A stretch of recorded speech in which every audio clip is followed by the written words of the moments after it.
Hello student, welcome back to my YouTube channel Student Study Point, and I hope that you all are fine. So let's move on to a new topic which is to be just discussed today. So let's start. Hello students, देखिए 10th class से 5th chapter है arithmetic process में समांतर श्रेणी। ठीक है, समांतर श्रेणी जिसको हम शॉर्टकट में बोलते हैं एपी। ठीक है, इस तरह की और भी श्रेणियां होती हैं जो हम इससे नेक्स्ट क्लासेज में पढ़ते हैं।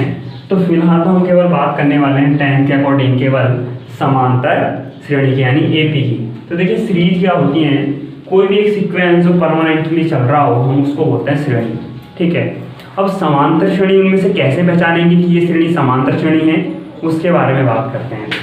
तो सबसे पहले तो देखिए किसी भी श्रेणी में जब स्टार्टिंग में लिखा होता है, ये सीरीज मान के चलिए आप सीरीज है 1 3 5 7 9, इस तरह से कोई भी सीरीज है, कहीं तक भी आगे तक कहीं तक भी जा सकती है। तो हम नॉर्मली जब कोई कुछ टर्म्स क्या हो किसी ना किसी सीक्वेंस में लगे हों तो हम उनको बोलते हैं सीरीज में होना। ठीक है, अब इसमें होता क्या, देखिए जो पहला टर्म होगा तो आप उसको तो नॉर्मली क्या बोलते हैं, फर्स्ट टर्म बोलते हैं। ठीक है, फर्स्ट टर्म।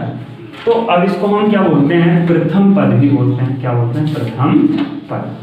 तो देखिए अब बात करते हैं कि सेकंड टर्म भी होता है, थर्ड टर्म भी होगा, फोर्थ भी होगा, इस तरह से टर्म तो आगे बढ़ते चले जाएंगे।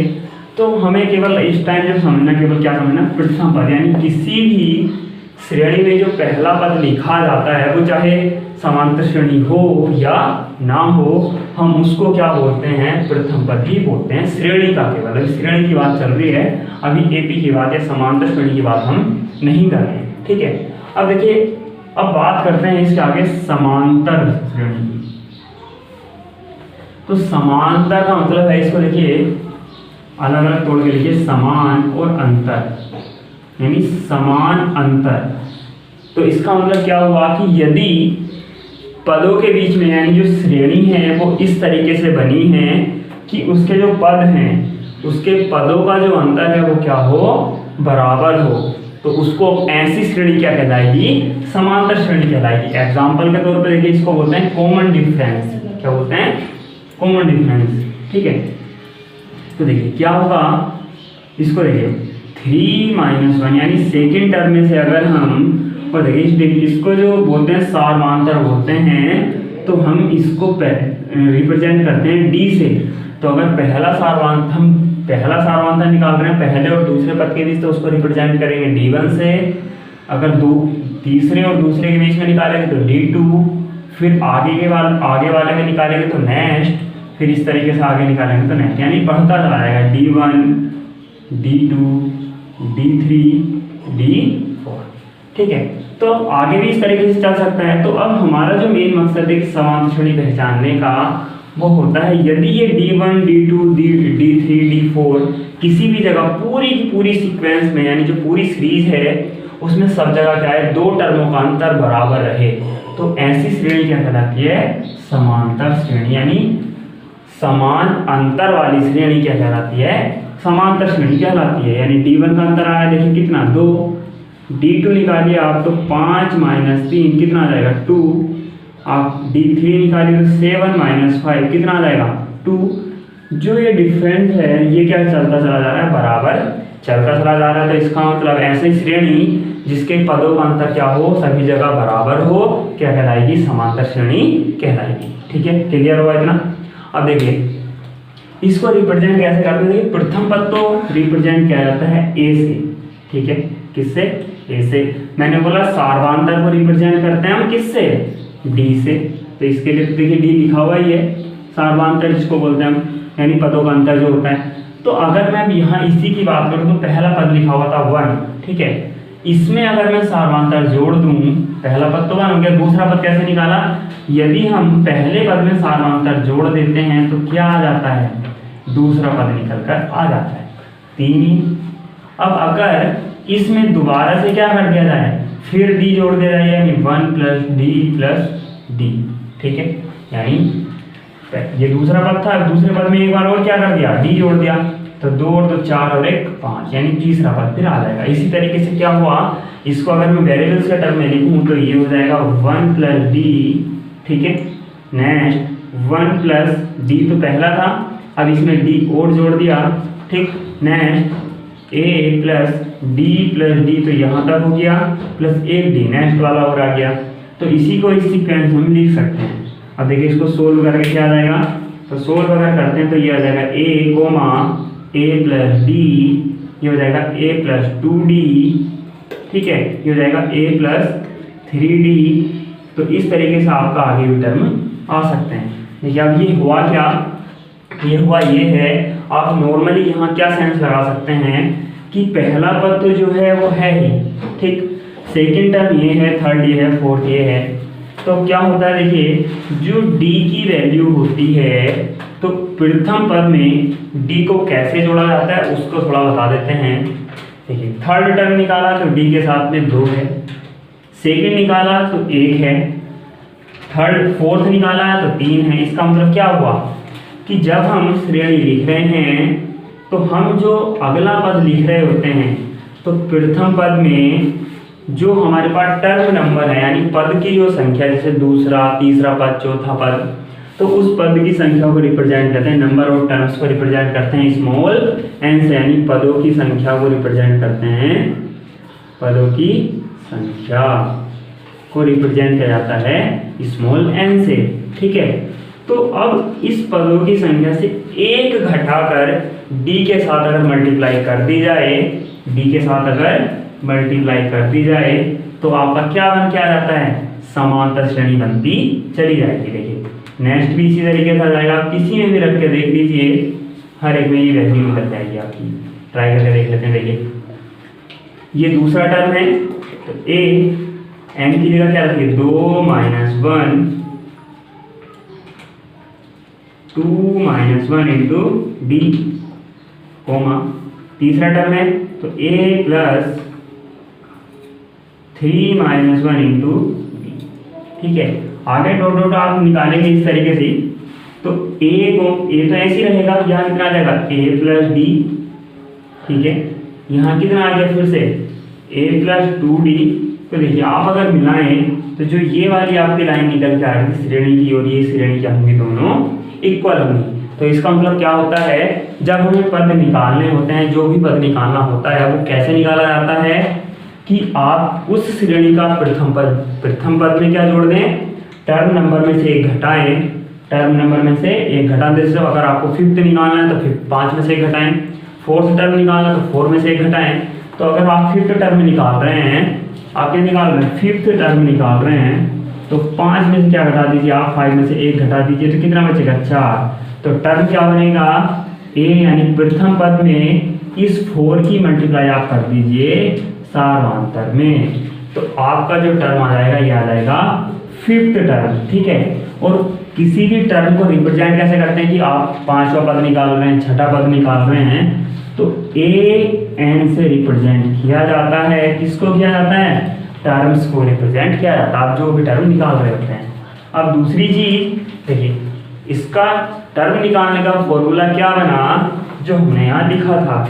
कैसे लिखा था कि आप प्रथम पद में क्या कर रहे हैं, किसी भी पद को निकालने के लिए क्या कर रहे हैं, पहला पद निकाल रहे हैं, पहले पद में क्या जोड़ दे रहे हैं, नंबर ऑफ टर्म से 1 घटा रहे हैं और मल्टीप्लाई कर दे रहे हैं d की। किसकी मल्टीप्लाई कर दे रहे हैं, d की आप मल्टीप्लाई कर दे रहे हैं। तो ये आपका हो जाता है किसी भी समांतर श्रेणी का nवां पद निकालने का फॉर्मूला। तो आपने अभी तक पढ़ा समांतर श्रेणी क्या है, सार्वधातुक क्या होता है, समांतर श्रेणी की पहचान कैसे की जाती है, उसकी स्टैंडर्ड फॉर्म क्या है। ये जो लिखी हुई है ब्लैक लाइन से उसकी स्टैंडर्ड फॉर्म है, इसको नीचे सोल्व करके लिखा गया है a + d, a + 2d, a + 3d, ठीक है। और नंबर ऑफ टर्म्स को रिप्रेजेंट किससे किया जाता है, n से, यानी 10 पद हैं, 5 पद हैं, तो वो संख्या किसकी हो गई, 10, 5, 8, वो हो गई n की। अब nवां पद जो होता है, यानी व्यापक पद जिसको आप बोलते हैं कि आपको जैसे 5वां पद निकालना है, 8वां पद निकालना है किसी सीरीज का, AP का, ठीक है, तो उसके लिए रिप्रेजेंट किया जाता है an से। तो an का मतलब अगर मैं यहाँ थर्ड या 8वां टर्म, अगर मैं 8th टर्म निकालने लगूँ तो तो ए एन की वैल्यू कितनी हुई 8, तो यानी ए 8 का मतलब श्रेणी का 8वां पद निकाला जा रहा है, और a plus 8 minus 1 into D, तो a प्लस 7d ये आपका आ जाएगा 8वां पद। ठीक है, तो यानी ये आपका स्टैंडर्ड यानी मानक फॉर्मूला है या व्यापक फॉर्मूला है किसका, किसी भी श्रेणी के समांतर श्रेणी का किसी भी पद को निकालने का। ठीक है, क्लियर। तो एक बार बता देता हूँ, ए क्या है, एन है, आप कौन सा पद निकाल रहे हैं उसको शो करेगा। एन पदों की संख्या है, आप कौन सा पद निकालना चाह रहे हैं, 8वां 5वां इस तरीके से। ए श्रेणी का प्रथम पद होगा, डी समांतर होगा उस श्रेणी का। ठीक है, तो ये तो अभी तक बात हुई केवल किसके बारे में, व्यापक पद के बारे में या आपका पद निकालने के बारे में। देखिए अब किसी भी श्रेणी का, देखिए यहाँ तो ये इंफिनिटी तक है यानी अनंत तक है, कुछ पता नहीं कहाँ तक जाएगा, लेकिन अब कोई श्रेणी अगर इस तरह से होगी वो रुक गई हो, जैसे आप कह सकते हैं यहाँ 11 13 है, तो यहाँ लास्ट टर्म क्या हुआ 13 हुआ।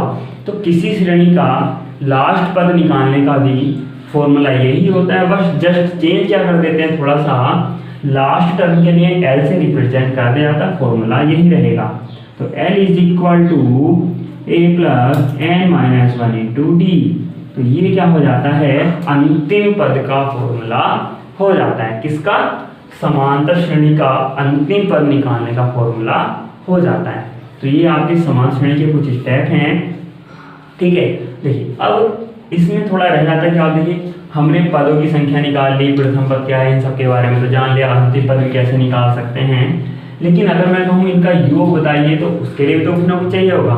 तो जब हम समान श्रेणी का योग निकालने की कोशिश करते हैं तो क्या करते हैं, देखिए हमारे पास समान श्रेणी का योगफल निकालने का सूत्र होता है, उसको दो तरीके से रिप्रेजेंट किया जाता है। ठीक है, दो तरीके से रिप्रेजेंट किया जाता है, कैसे देखें कि एस एन जो होता है वो होता है एन पदों का योग, क्या होता है एन पदों का योग होता है। ठीक है, अब जो उसका फॉर्मूला होता है वो होता है श्रेणी का n बाई 2 ब्रैकेट में a प्लस एल।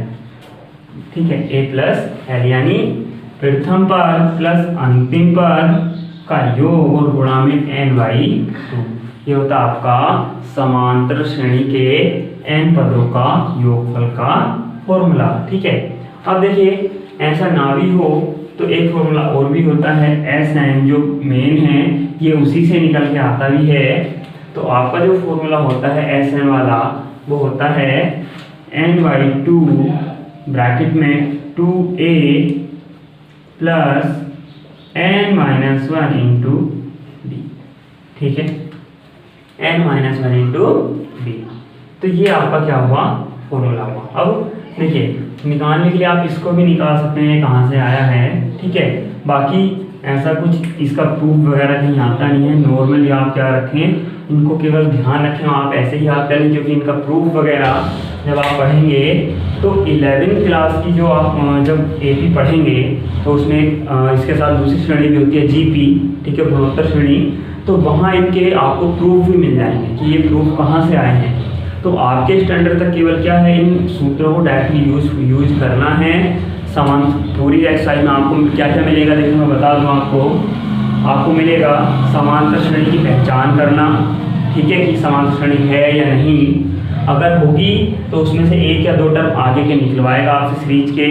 ठीक, फिर दूसरी चीज़ आपसे क्या पूछेगा, वैल्यू पूछेगा कि प्रथम पद क्या होगा, इस श्रेणी का डी क्या होगा, इस श्रेणी के एनवा पद कौन सा होगा, यानी इस सूत्र को आप यूज करना सीखेंगे। ठीक है, आगे आप एक लिखित प्रॉब्लम से, यानी जो आपकी एक क्वेश्चन में दिया होगा नॉर्मल तौर से लिखित में, इस तरह से न्यूमेरिकल में नहीं होगी, उससे आप श्रेणी बनाना सीखेंगे।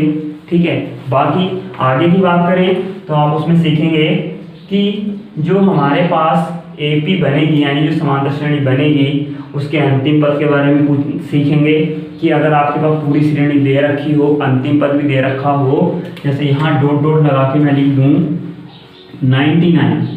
ठीक है, तो आपसे अब देखिए यहाँ बीच के टर्म गायब हैं, पता नहीं कौन से हैं, कितने हैं। ठीक है, तो अब आपसे वो पूछने लगे इसमें कितने टर्म होंगे, तो ये चीज़ आपको बतानी होगी, ठीक है। इस तरह के क्वेश्चन आप यहाँ फेस करेंगे। दूसरी आगे अगर बात करेंगे और तो यहाँ जो योगफल है श्रेणी का, तो श्रेणी का योगफल निकालने की कोशिश करेंगे, यानी श्रेणी का योगफल निकालने को सिखाया जाएगा कि श्रेणी का योगफल किन किन कंडीशंस में कैसे कैसे निकाला जाता है।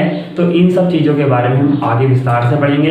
फिलहाल तो आपके ये कंसेप्ट हैं पूरी एपी के, तो आप इस वीडियो को दोबारा ध्यान से देखिएगा जिसका समझ में ना आई हो। So thank you for watching, और लाइक और सब्सक्राइब शेयर करना ना भूलें।